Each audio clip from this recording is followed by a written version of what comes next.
Bismillahirrahmanirrahim. Assalamualaikum warahmatullahi wabarakatuh. Raditu billahi rabban wa bil islami dinah wa Muhammadin nabiy wa rasulah. Asyhadu an la ilaha illallah wa asyhadu anna Muhammadan abduhu wa rasuluh.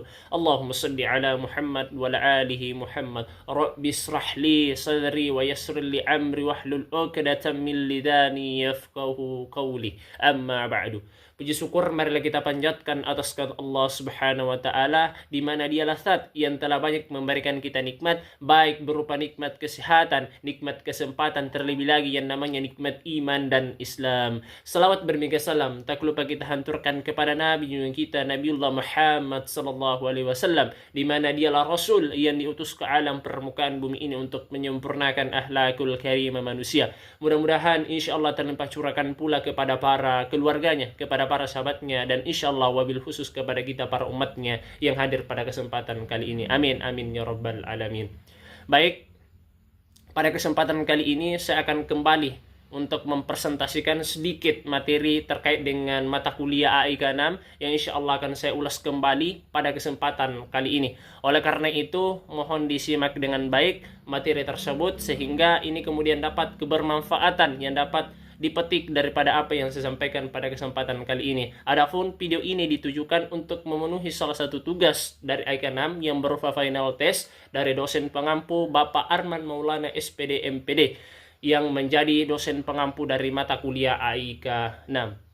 Baik, sebelum lebih lanjut lagi terkait dengan materi yang saya akan bahas pada kesempatan kali ini, perkenankan saya untuk memperkenalkan nama saya terlebih dahulu. Perkenalkan, nama saya Usman Nur dengan nomor induk mahasiswa 2021310021 dari ruangan INA 21A yang akan mempresentasikan terkait dengan materi dari mata kuliah AIK 6.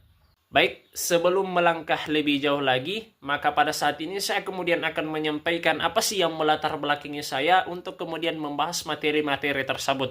Perlu menyadari secara literal, secara mendasar, perlu kita memahami bahwasanya Al-Islam Kemuhammadiyaan yang akrab disingkat dengan AIK dalam arti luas merupakan keseluruhan ajaran Islam yang meliputi akidah, akhlak, ibadah, dan muamalat dunawiyah yang bersumber dari Al-Quran dan Sunnah Nabiullah Muhammad sallallahu alaihi wasallam, sebagaimana dapat dipahami dan diimplementasikan oleh Muhammadiyah dalam gerakannya.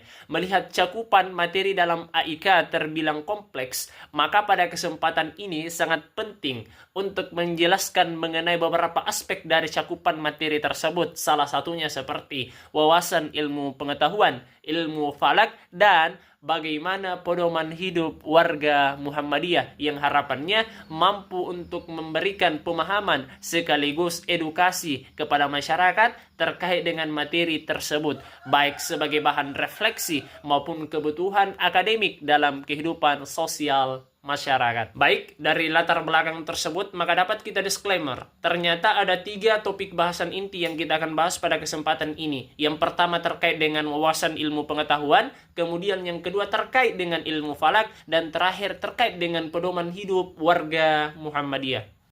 Baik, materi yang pertama yaitu terkait dengan wawasan ilmu pengetahuan. Perlu kita menyadari bersama bahwasannya pengetahuan adalah produk dari penggunaan indera manusia atau pemahaman seseorang terhadap suatu objek melalui indera yang dimilikinya seperti mata, hidung, telinga, dan sebagainya.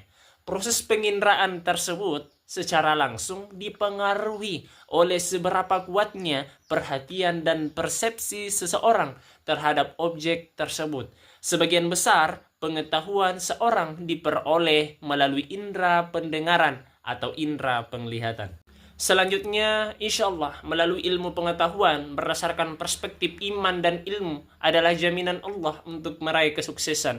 Nah, pada dasarnya ada beberapa cara di mana iman dan ilmu dianggap sebagai jaminan Allah dalam meraih kesuksesan. Nah, hal-hal tersebut dapat berupa iman sebagai fondasi, kemudian yang kedua ilmu sebagai cahaya, kemudian keseimbangan antara iman dan ilmu, kemudian berkah dan pertolongan Allah Subhanahu wa taala, di mana Allah menjanjikan bimbingan, berkah dan pertolongan kepada mereka yang memiliki iman yang teguh dan berusaha untuk meningkatkan pengetahuan dan kebijaksanaan. Oleh karena itu, ilmu pengetahuan menjadi sesuatu hal yang sangat penting untuk kita implementasikan dan interpretasikan dalam kehidupan sosial masyarakat kita. Karena kenapa? Dengan jalan-jalan tersebut kita mampu untuk bermanfaat kepada sesama manusia yang hidup di alam permukaan bumi ini. Selanjutnya kita melangkah kepada bab ciri-ciri kepribadian Islam. Nah, adapun ciri-ciri dari kepribadian Islam ini dapat terlihat dari beberapa aspek. Salah satunya yang pertama yaitu salamul akidah, yaitu akidah yang bersih dan tidak bertentangan dengan ajaran Islam. Kemudian yang kedua adalah mujahadatul linafsi, yaitu berjuang untuk melawan hawa nafsu yang ada dalam diri atau pribadi dari seseorang tersebut.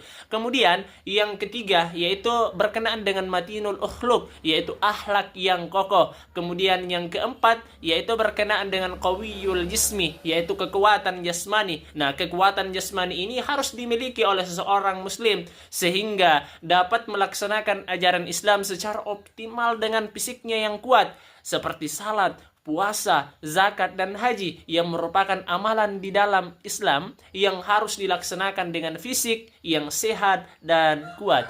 Kemudian selanjutnya adalah solihul ibadah Islamiyah, yaitu berkenaan dengan ibadah yang benar.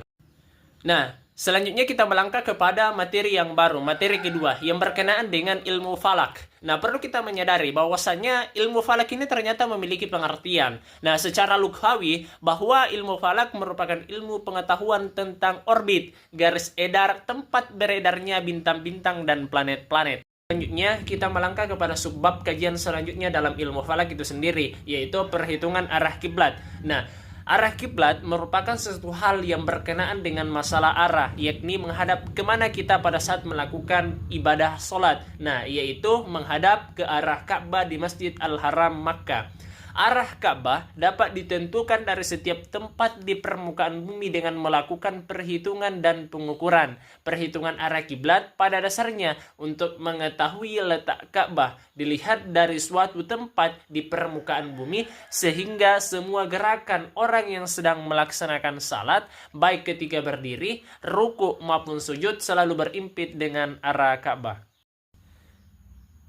Selanjutnya kita mengarah kepada perhitungan waktu salat. Nah, perlu kita menyadari secara mendasar dulu bahwasanya salat itu merupakan salah satu praktik ibadah yang terdiri dari beberapa perkataan dan perbuatan tertentu yang dimulai dengan takbiratul ihram dan diakhiri dengan salam. Dalam hadis, Rasulullah SAW menjelaskan bahwa salat itu wajib dilaksanakan sebanyak 5 kali dalam sehari semalam dengan batas-batas waktu tertentu, yaitu waktu zuhur apabila tergelincir sampai bayang-bayang seseorang sama dengan tingginya, yaitu selama belum datang waktu asar. Waktu ashar selama matahari belum menguning. Waktu maghrib selama mega merah belum hilang. Waktu isya sampai tengah malam. Waktu subuh mulai terbit fajar selama matahari belum terbit. Hadis riwayat Muslim dari Abdullah bin Amr. Selanjutnya kita membahas tentang perhitungan awal bulan Qamariyah. Nah, pada dasarnya kata qamar berasal dari bahasa Arab yang artinya bulan. Kata qamar bila diartikan dengan umur hari dalam satu bulan disebut dengan bulan Qamariyah. Ahli falak dalam penetapan awal bulan Qamariyah menggunakan dua metode pada dasarnya. Yang pertama yaitu menggunakan metode ru'yatul hilal, yaitu melihat hilal secara langsung dengan mata. Kemudian yang kedua, metode yang dapat digunakan yaitu dengan menggunakan metode hisab, yaitu menghitung posisi dari ketinggian hilal saat matahari terbenam setelah terjadi ijtima. Baik, yang selanjutnya kita melangkah kepada materi yang ketiga, yakni berkenaan dengan pedoman hidup warga Muhammadiyah. Nah, pedoman hidup Islami warga Muhammadiyah merupakan pedoman atau acuan bagi perilaku atau tindakan warga Muhammadiyah dalam kehidupan sehari-hari berdasarkan nilai-nilai dan norma-norma Islam.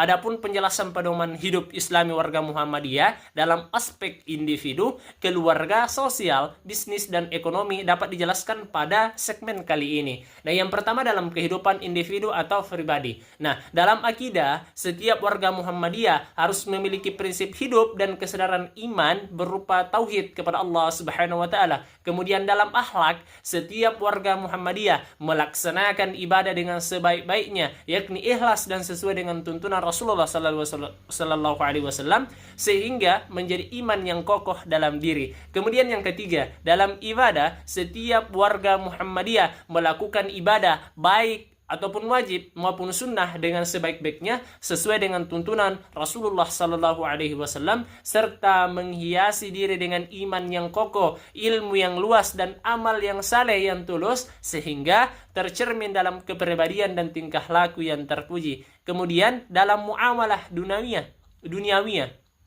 yaitu setiap warga Muhammadiyah harus mempunyai etos kerja Islam seperti kerja keras, disiplin, tidak menyia-nyiakan waktu, berusaha secara maksimal dan optimal untuk mencapai suatu tujuan. Nah, cukup sekian dari saya. Lebih dan kurangnya ikhlas dimaafkan. Mudah-mudahan apa yang saya jelaskan tadi ada kemudian benih-benih kebermanfaatan yang dapat dipetik. Dan adapun jikalau banyak hal-hal yang kurang daripada penjelasan saya, maka saya memohon maaf yang sebesar-besarnya atas penjelasan yang telah saya sampaikan, karena saya hanya manusia biasa yang tak luput dari kesalahan, dan saya masih berada pada proses belajar terkait dengan ilmu agama, terkait dengan 3 cakupan ilmu yang saya bahas tadi. Mudah-mudahan hal tersebut itu mampu untuk men-trigger diri saya pribadi untuk menjadi pribadi yang lebih baik lagi dan berusaha untuk mempelajari ilmu-ilmu tersebut dengan lebih mantap lagi. Dan pada akhirnya saya mengucapkan banyak terima kasih dan nasrun minallah wa fathun qarib wa basyiril mu'minin. Assalamualaikum warahmatullahi wabarakatuh.